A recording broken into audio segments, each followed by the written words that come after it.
우리 준비된 사람이라는 제목으로 여러분들이랑 말씀 나눠보고자 하는데요. 이 말씀 좀 어렵죠? 네. 이게 뭘 말하는지 좀 이해하기가 어려운 말씀 중 하나입니다. 열처녀 비유가 이제 이해하기 어려운 이유 중 하나는, 첫째, 이 말씀은 종말의 때에 관하여 이야기하고 있는 말씀인데, 종말의 때 또는 심판의 때라는 것이 우리에게는 좀 어려운 주제이죠. 난해한 주제입니다.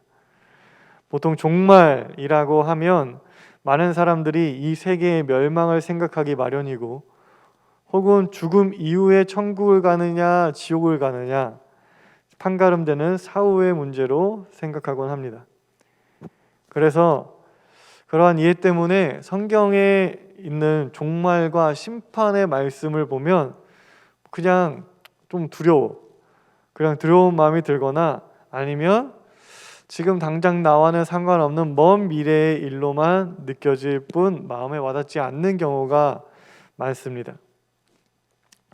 그리고 또 이 말씀이 좀 어려운 이유는 이 종말의 때에 관해서 예수님께서는 지금 사람들이 이해하기 쉽도록 혼인을 비유하여 말씀하고 계시는데, 우리는 이 성경이 쓰여질 당시에 그 이스라엘 지역의 결혼 풍습을 알지 못하기 때문에 더욱 어려워요. 예수님께서 이해하기 쉽도록 비유로 말씀하셨는데 그 비유를 우리가 알지 못하니까 말씀이 어려울 수밖에 없습니다. 그래서 우선 이스라엘의 혼인 풍습에 대해서 여러분들이랑 먼저 이야기 나눠보고자 하는데요.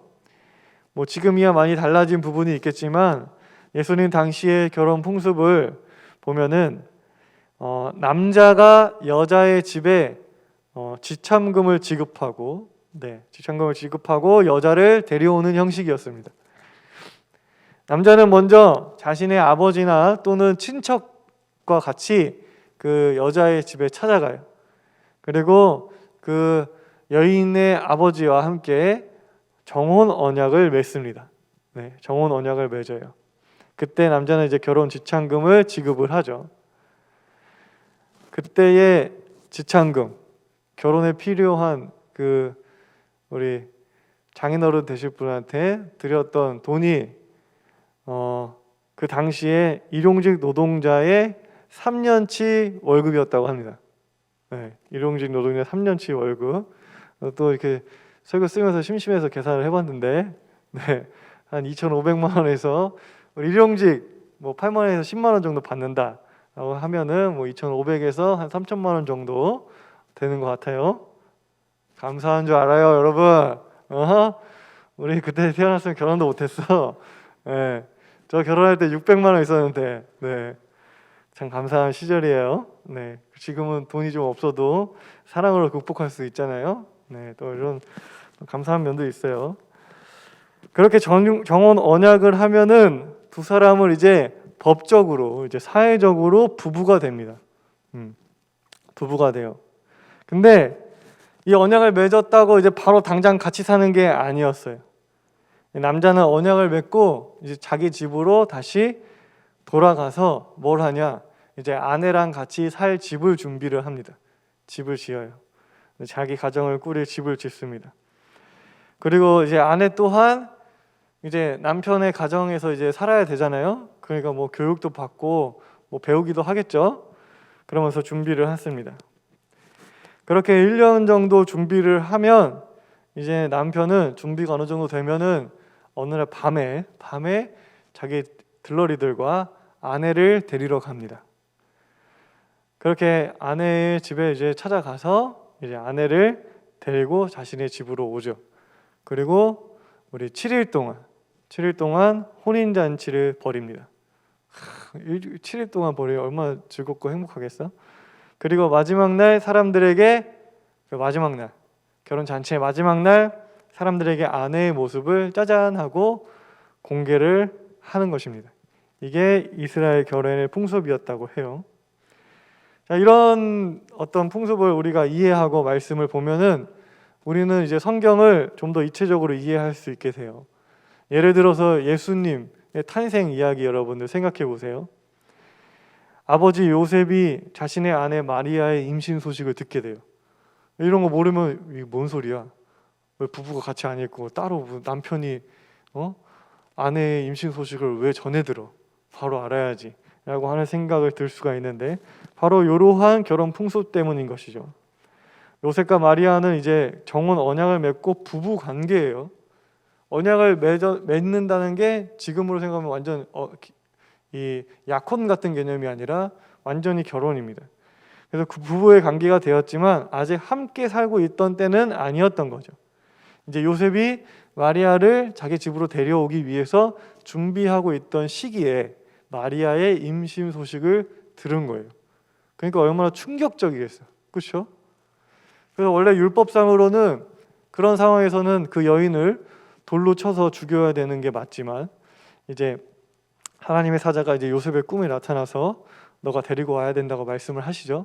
그래서 요셉이 아무 일도 없던 듯이 마리아를 자신의 집으로 데리고 왔었던 것입니다. 오늘 말씀도 마찬가지예요. 유대인들의 이 결혼 풍습을 통해서 우리는 왜 열처녀가 신랑을 기다리고 있었는지, 그리고 그들이 무엇을 준비하지 않았기에 어리석다고 평가하는지 우리는 이해를 할 수 있게 됩니다. 저도 그랬지만 맨 처음에 이 말씀을 보고 열처녀를 신부로 오해했어요. 그래서 저는 다 10명이 다 신부인 줄 알았어. 그래서 이 사람은 누구길래 이렇게 갑자기 10명이랑 한꺼번에 결혼하지? 라고 생각을 했었는데, 그게 아니라 이제 열처녀는 이제 신부의 들러리들인 것입니다. 이제 그녀들은 이제 신랑이 오기를 기다리고 있다가 이제 신랑이 오면 신부를 데리고 신랑의 집으로 함께 가야 하는 여인들이었던 것이죠. 그런데 이 10명의 들러리들 중에 5명은 어리석었고 나머지 5명은 슬기로운 여인이었다고 예수님께서 말씀하십니다. 예수님은 무엇을 기준으로 이 어리석음과 슬기로움을 구분하셨을까? 우리는 볼 필요가 있습니다. 그것을 나누는 기준은 뭐였냐?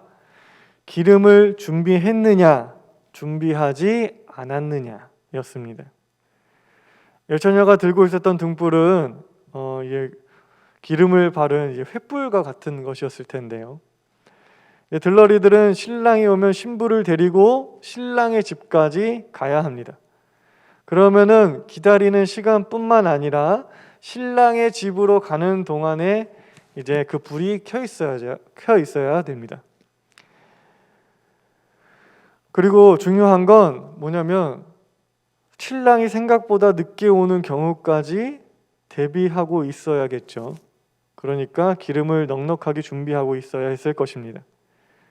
그런데 어리석은 여인 5명은 그 기름을 준비하지 않았어요. 그들은 신랑이 늦게 올 수 있는 상황에 대비하지 않았습니다. 지금 켜져 있는 횃불만 보면은 이걸로 신랑 오면은 다시 갈 수 있어 라고 생각을 했어요. 하지만 기름을 준비하지 않으면 신랑이 늦게 왔을 때는 대책이 없는 거죠. 그래서 그들은 신랑이 거의 다 오고 나서야 기름이 부족할 것을 염려해서 기름을 구하러 나갔고, 기름을 사러 간 사이에 이미 결혼잔치는 시작됐고 문은 굳게 닫혀버렸습니다. 우리는 예수님을 기다린다, 하나님 나라를 기다린다 라고 하면 뭔가 여러분들이 막 엄청나게 뭔가 대단한 일을 해야 될 거라고 생각을 해요. 하나님 나라에 들어가는 사람과 그렇지 못한 사람 사이에 엄청난 차이가 있을 것이라고 생각을 합니다. 하지만 오늘 말씀을 보면요, 그렇지 않아요. 그건 작은 차이였어요. 눈에 보이지 않는, 겉으로는 드러나지 않는 굉장히 작은 차이였습니다. 10명의 처녀가 함께 신랑을 기다릴 때 그것을 지켜보는 사람이 있다면 그 지켜보는 사람은 그 10명 중에 누가 슬기로운 사람인지 누가 어리석은 사람인지 구분하지 못했을 거예요. 더욱이 10명의 처녀들은 신랑이 오는 시간이 늦어지자 모두 어떻게 했어요? 모두 졸았어. 잤어요. 10명이 모두 잤습니다. 슬기로운 사람이라고 해서 잠들지 않았던 게 아니에요. 사람이니까 당연히 밤이 늦으면 졸릴 수밖에 없죠. 하나님이 그렇게 만드셨는데 그럴 수밖에 없습니다. 그러니 겉으로 보기에는 누가 슬기로운 여인인지 어리석은 여인인지 모를 일입니다. 예수님은 제자들에게 깨어있으라 라고 말씀하시지만 정작 눈을 뜨고 있는데 준비되어 있지 않는다면 그것은 깨어있다고 볼 수 없을 것입니다. 즉 깨어있다 함은 준비하고 있느냐의 문제인 것이죠. 처녀들에게 있어 중요한 것은 자고 있느냐 안 자고 있느냐, 눈을 감고 있느냐 눈을 감고 있느냐의 문제가 아니라 기름을 준비했느냐, 바로 그것인 것입니다. 슬기로운 여인은 신랑의 늦어짐에도 불구하고 모든 것을 준비했어요. 신랑이 자신의 생각보다, 내 예상보다 늦게 오는 것을 준비하고 있었어요. 하지만 어리석은 여인들은 그것을 준비하지 않았어. 횃불도 들고 있었고 기다리고 있었는데 어떤 상황을 준비하지 않았어요? 자기 생각보다 신랑이 늦게 오는 상황을 준비하지 않았어요. 그들은 자신이 생각하는 그 시간, 그 상황에 맞추어 준비했어요. 신랑이 이때쯤 올 것이라고, 그럼 기름은 따로 준비할 필요 없겠다 생각해서 준비하지 않았던 거예요. 그렇게 생각한 어리석은 여인 이 5명은 횃불을 들고 다른 처녀들처럼 신랑을 기다리면서 같이 꾸벅꾸벅 졸았습니다. 그렇게 생각하면 그 어리석은 여인들에게 기름을 준비할 시간이 없었던 게 아니죠. 신랑이 늦어지는 것을 보고 그녀들은 졸지 말고 뭘 했어야 돼요? 기름을 사러 갔어야지. 졸지 말고 그 기름 준비한 5명은 자도 되지. 다 준비해놨으니까. 근데 기름을 준비하는 5명은 졸지 말고 기름을 사러 갔어야죠. 도착이 늦어지는 상황을 기름을 보충할 시간으로 사용할 수 있었던 거예요. 하지만 그녀들은 기름을 준비한 여인들과 함께 같이 꾸벅꾸벅 졸았어요. 지난주 우리는 예수님의 오심이 어떤 의미인지 이야기 나누었죠. 성경이 예수님의 탄생, 예수님의 오심, 예수님의 부활, 종말의 때, 말세, 이게 모두 뭐라고 해요? 하나님 나라의 완성을 의미한다고 말씀드렸어요. 하나님 나라는 시간과 공간을 뛰어넘어서 어떤 시점, 어떤 장소 이런 걸 뛰어넘어서서 하나님의 나라가, 하나님의 뜻이 완전히 이루어지고 있는 상태를 의미한다고 말씀을 드렸습니다.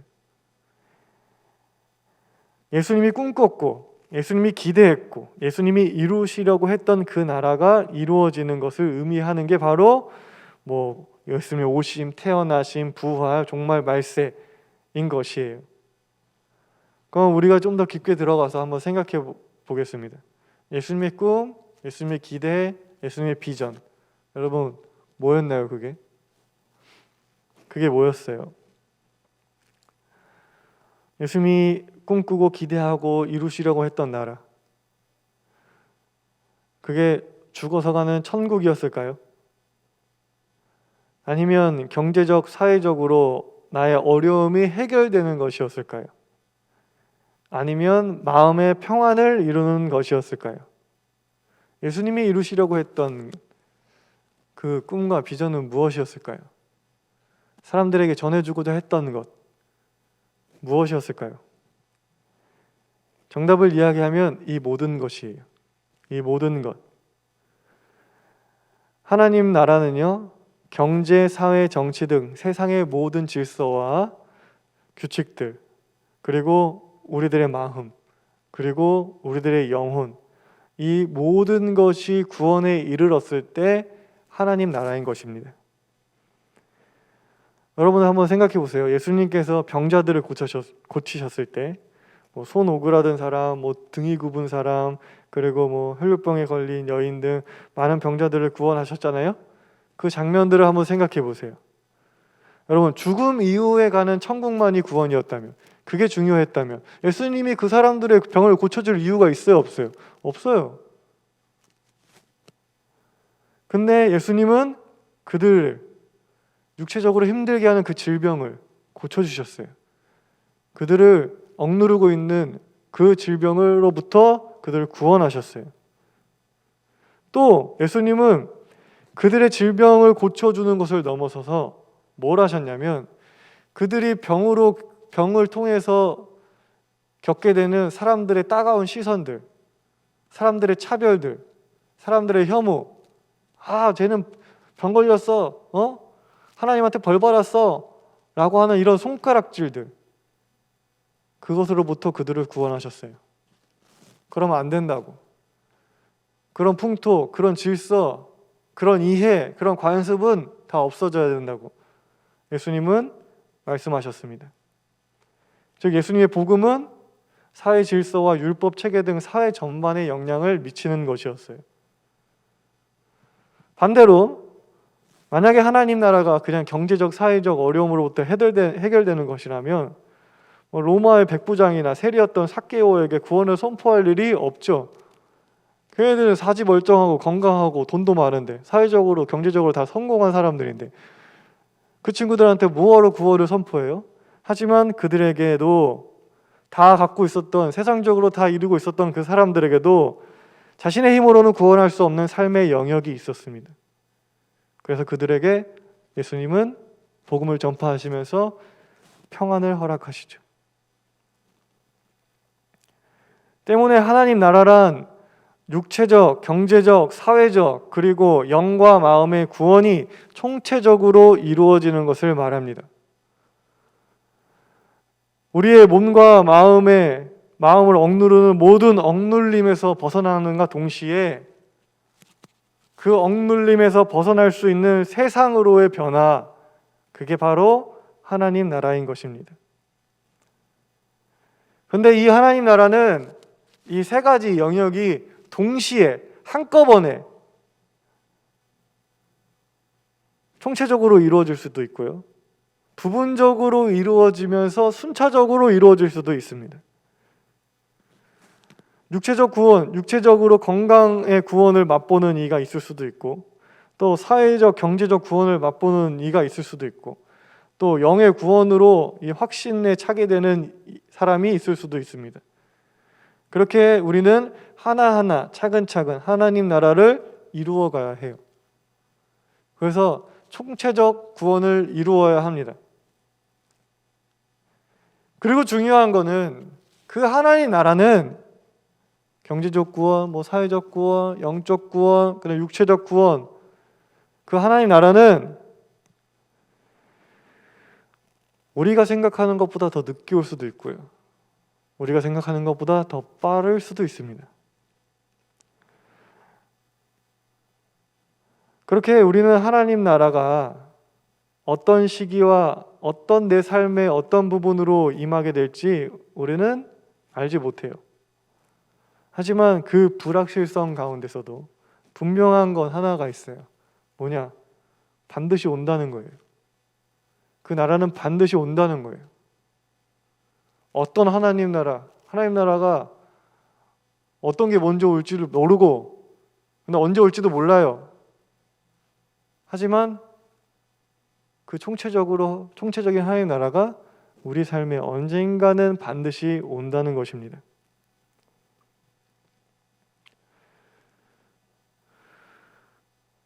근데 아까도 말씀드렸다시피 내가 생각한 것보다 더 늦어질 수도 있어요. 그리고 내가 생각한 것보다 더 빠를 수도 있습니다. 그리고 내가 생각한 거는 경제적 구원인데 하나님은 나에게 어떤 마음의 평안을 주실 수도 있어요.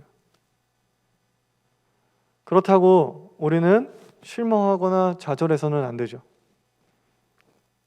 우리는 그 나라가, 하나님의 나라가 나의 삶과 나의 영에 이루어지는 것을 절대 포기해서는 안 됩니다. 내 기대와는 다르다고, 내 생각과는 다르다고, 그 나라가 내 삶에 임하는 것을 절대 포기해서는 안 됩니다. 우리는 반드시 그 나라가 이루어질 것을 믿고 준비하고 있어야 합니다. 좀 늦어진다고, 나의 계획과는 다르다고, 나의 기대와는 다르다고, 내가 생각했던 모습이 아니라고 어느 날 우리에게 찾아오는 그날을 준비하지 않는다면 우리는 그 나라를 누릴 수 없습니다. 그 날이 늦어진다면 뭐야, 안 올려나 봐, 하나님 나라 안 올려나 봐 라고 생각하고 그냥 넋놓고 졸고 있는 게 아니라 뭘 해야 돼요? 그 여인들이, 기름을 준비 안 한 여인들이 신랑이 늦어졌을 때 뭘 했어야 된다고요? 기름을 준비했어야 된다고요. 그러니까 우리 또한 그 나라가 내 생각보다 늦어지면 우린 뭘 해야 돼요? 더더욱 열심히 준비하고 있는 시간으로 그 시간을 활용해야 하는 거죠. 삶의 고난과 어려움이, 여러분들 다 힘드시죠? 어려우시죠? 각가지 나름의 고민과 어려움이 있을 것입니다. 그 고난과 어려움이 여러분의 생각보다 더 길어질 수 있어요. 더 오래될 수 있습니다. 그렇다고 해서 내 삶에 하나님 나라는 이루어지지 않으려나 보다, 또는 그냥 아무 생각 없이 다른 사람들처럼 똑같이 졸고 있거나 아무것도 안 하고 있으면 안 됩니다. 고난이 생각보다 더 길어지면 행복해지는 그날, 구원의 기쁨을 누릴 그날을 위해서 내가 더 준비해야 되는 것은 무엇인지, 준비되지 못한 것은 무엇인지 우리는 점검하고 기도해야 합니다. 요즘 지옥이라는 드라마 굉장히 핫하죠. 사람들은 지옥에 가는 거를 되게 무서워해요. 그래서 지옥에 가는 게 무서워서 하나님을 믿는 사람들도 꽤 있어요. 그런데 오늘 말씀을 보세요. 어리석은 여인들이 지금 거기에 들어가지 못한 것에 대해서 슬퍼하죠. 결혼 잔치에. 여러분, 지옥은 다른 게 아니에요. 우리가 어떤 이미지화해서 막 불구덩이도 있고 막 도끼로 막 찢기도 하고 막 뾰족한데 계속 막 굴러다니기도 하고 막 이런 거 상상하는데, 지옥은 다른 게 아닙니다. 결혼잔치에 참여하지 못하는 것, 내가 하나님 나라를 누리지 못하는 게 바로 지옥이에요. 하나님이 허락하신 그 구원의 기쁨을 누리지 못하는 게 우리들에게 있어서 지옥인 것입니다.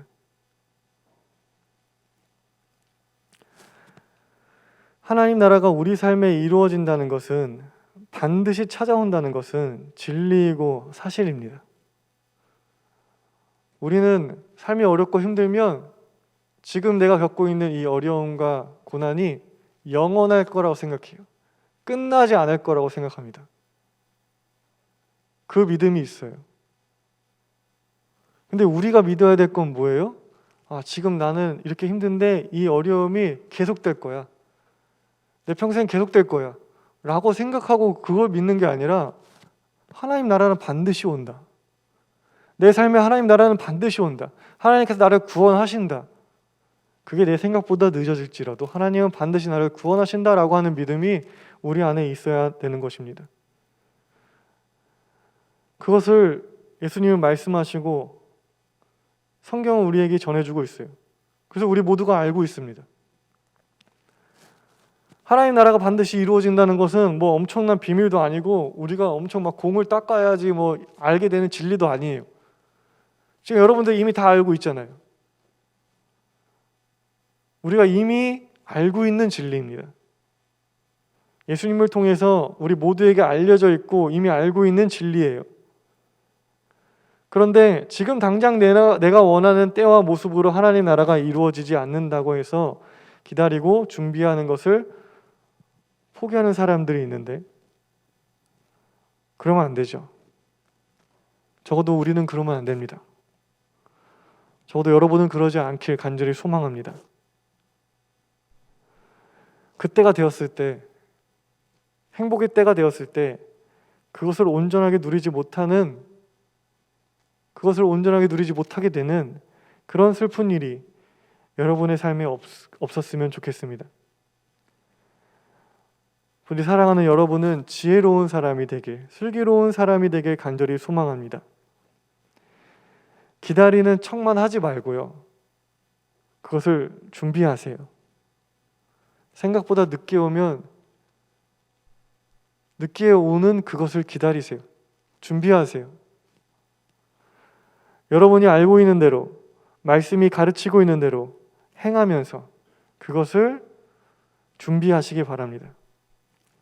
기름은 떨어져 가고 있는데 기름을 준비한 사람들과 함께 졸고 있지 말고요, 계속해서 기름을 채우고 또 채우면서 내가 지금 해야 할 일들을 행하면서 여러분들이 그 나라를, 반드시 올 그 나라를 준비하셨으면 좋겠습니다. 삶이 아무리 힘들어도 그 어려움이 10년, 20년, 여러분이 죽을 때까지 계속되지는 않습니다. 여러분들 다 경험해 보셨죠? 다들 평생 힘들 것 같은 그 어려움들 다 겪어보셨죠?